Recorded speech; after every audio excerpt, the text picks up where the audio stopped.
Audit ஆப்ஜெக்ட்ஸுக்கு அந்த மாதிரி சொல்லியிருக்காங்க. இந்த மாதிரி நிலங்கள்லாம் இருக்குது, இது குத்தகை விடாமல் இருக்கும். ஏன்னாக்க குத்தகைக்கு விட்டாக்க அந்த நிலத்தை ஆக்கிரமித்து கையிலேருந்து போயிடும், அந்த ஒரு அபாயம் உள்ளதால் குத்தகைக்கே விடாமல் இருக்குங்கிற அவங்க தணிக்கையிலேயே கிளியராக சொல்லியிருக்காங்க. அப்படி இருக்கும்போது ஆர்டிஐ ஒரு சாதாரண விஷயம். ஆர்டிஐன்னு வரும்போது முன்னெல்லாம் ஆரம்பத்தில் ஆர்டிஐக்கு ஒரு மதிப்பு இருந்தது. அது இன்ஃபர்மேஷன் ஆஃபீஸர்ஸ் அது உரிய தகவல்கள் கொடுத்துட்டு இருந்தாங்க. இப்போ சமீபம் கொடுக்கறது இல்லை. இப்போ நீங்கள் சொல்கிறது புது இதுவாக இருக்குது. இப்போ ஆர்டிஐ கொடுத்தா அதை உயிருக்கும் உடலுக்கும் ஆபத்து வரும். லிமிட்டட் பர்பஸ் கோவில்களுடைய சொத்துக்கள், கோவில்கள் நிர்வாகங்களில் மக்களுடைய பங்களிப்பு இருக்கா இல்லையா? இப்போ ஐடிஐ கட்டணம் ஆரம்பிச்சிருக்காங்க, டிப்ளமா கட்டணம் ஆரம்பிச்சிருக்காங்க கோவில் பணத்துலேருந்து. ஏன் அரசு கையில் பணம் இல்லையா? ஏன் டாஸ்மாகில் ஒரு பணம் வருது, அதை வச்சு கட்ட வேண்டியதானே காலேஜ் எல்லாம்?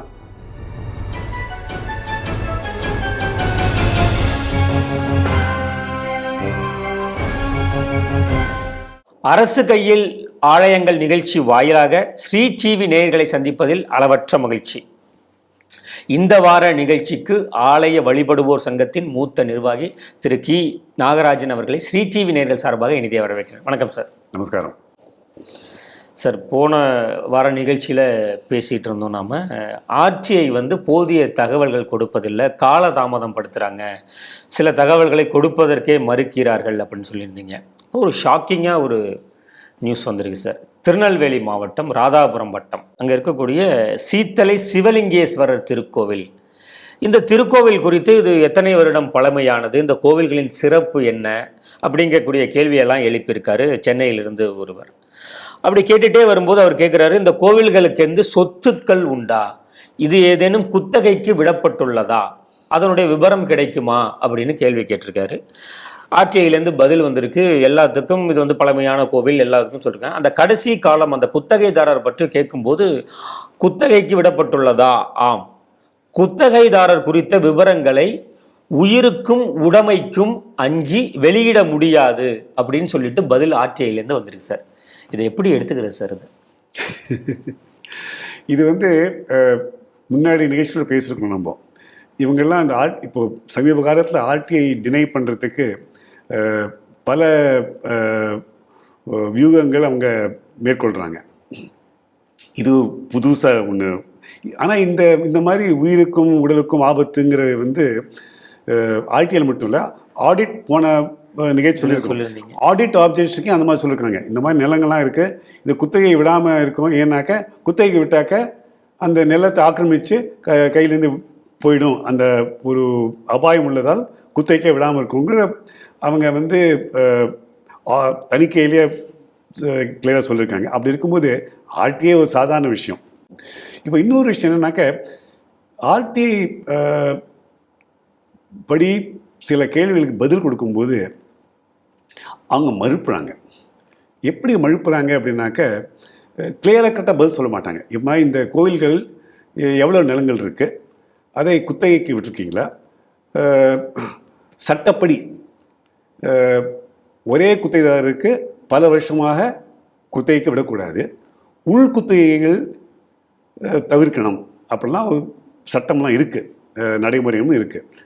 அப்படி கேள்வி கேட்டாக்க இவங்க பிளேட்டண்ட்டாக குத்தகைதாரர் இருக்க உள் குத்தகைலாம் கிடையாதுங்கிறாங்க. நாங்கள் ஃபீல் என்ன பார்க்குறோம்னாக்க, முதல்ல அவங்க யார் பேரில் இருக்கோ அவங்களுக்கும் இப்போ அந்த வச்சிருக்கிறவருக்கும் உள் குத்தகை தான், அந்த அனுபவிக்கிறவருக்கும் 5-6 லெவலில் வந்திருக்குது. எல்லா இடத்துலையும் நம்ம வந்திருக்கு.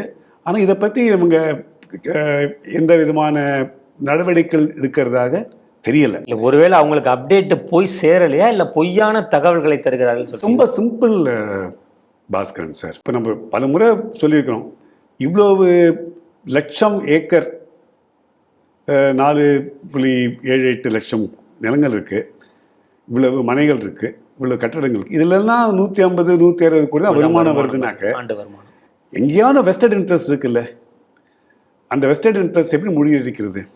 எல்லாத்திலும் இன்னும் என்னன்னாக்க, இப்போ என்ன நம்ம இதில் என்ன பார்க்கணுன்னாக்க, இந்த தணிக்கைன்னு சொன்னோம்ல, ஆர்டிஐ பற்றி வரும் தணிக்கையை கூட, இந்த தணிக்கையை செய்யறதுக்கு இவங்க ஒரு ஃபீஸ் கொடுக்குறாங்க. கோவில்லேருந்து அந்த பணத்தை எடுத்து டிபார்ட்மெண்ட் கொடுக்குறாங்க. கோவில் அவங்களுடைய அக்கௌண்ட்ஸை தணிக்கை செய்கிறதுக்கு அவங்களுடைய வருமானத்தில் 4% கொடுக்குறாங்க. ஆடிட் ஃபீ கொடுக்குறாங்க.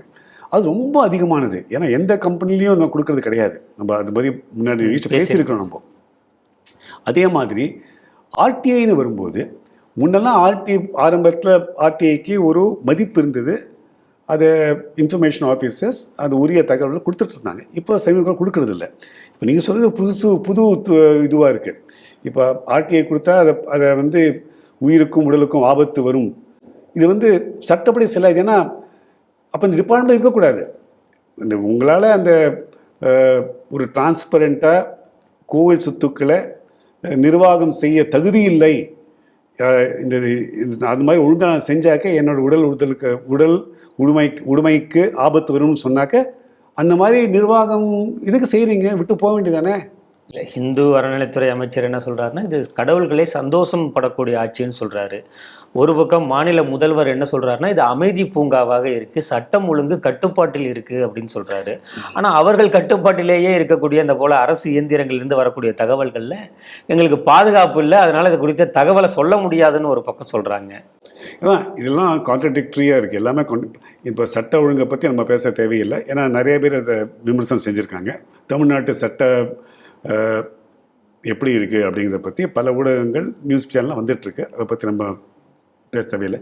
நம்ம லிமிட்டட் பர்பஸ் கோவில்களுடைய சொத்துக்கள், கோவில்கள் நிர்வாகங்களில் மக்களுடைய பங்களிப்பு இருக்கா இல்லையா? 75-79 வருஷமாக இவங்க டெலிபரேட்டாக இந்துக்கள் கோவில்கள் இருக்க பிடிப்பை சிறிதாக அதை பிளவு ஏற்படுத்தான் இருக்காங்க.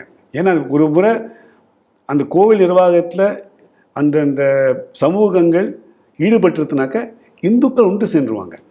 அந்த இந்துக்கள் ஒன்று சேர்ந்தாக்கா இவங்களுடைய வியாபாரம் செல்லாது. அதனால் இவங்க எப்படியுமா இந்த கோவில்களில் ஒரு அரசாங்க நிறுவனம் மாதிரி எடுத்து யாருக்கு அவங்களுடைய வேண்டுதல்களுக்கு அந்த அமைப்புடைய ரிசோர்ஸஸ், அந்த அமைப்புடைய சொத்துக்களோ அமைப்பில் உள்ள வருமானங்களோ அதை கொடுக்குறாங்க. அது இப்போ காலேஜ் ஏற்படுத்தணும்னு சொன்னாங்க. இப்போ போன முறையில் பேசியிருக்கோம். Auditorium, arts and science college மக்கள் நடுவில் யார் நிலவ வேண்டும்? எந்த பணத்தை நிறுவ வேண்டும்? தமிழக அரசு வருமானத்தின் நிறுவனம். அதான் அவங்களுடைய கடமை இல்லையா?